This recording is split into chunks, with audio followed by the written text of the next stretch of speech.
ఈరోజు మనం వర్క్స్ చేస్తుంది క్లోజ్డ్ రూమ్స్.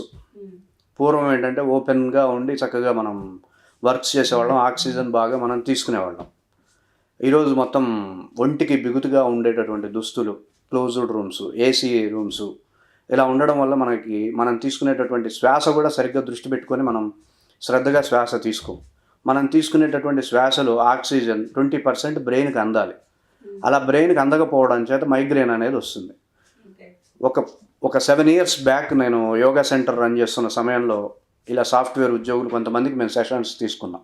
వాళ్ళందరికీ మైగ్రేన్ ఉంది. కింద కూర్చున్న వాళ్ళు లేవడానికి చాలా కష్టపడేవాళ్ళు. వాళ్ళకి ఆరు బయట చక్కగా పూల చెట్ల మధ్యలో మేము ప్రాణాయామాలు ఇవన్నీ ప్రాక్టీస్ 4 రోజుల్లో మైగ్రేన్ తగ్గించుకున్నారు. హుషారుగా లేవడం కానీ, హుషారుగా కూర్చోవడం కానీ 4 days 1 dayనే మైగ్రేన్ తగ్గిపోతుంది. మీరు గట్టిగా శ్వాసకు సంబంధించినటువంటి ప్రాక్టీస్ చేస్తే 1 day 2 daysలో నుండి మైగ్రేన్ నుండి బయటపడవచ్చు.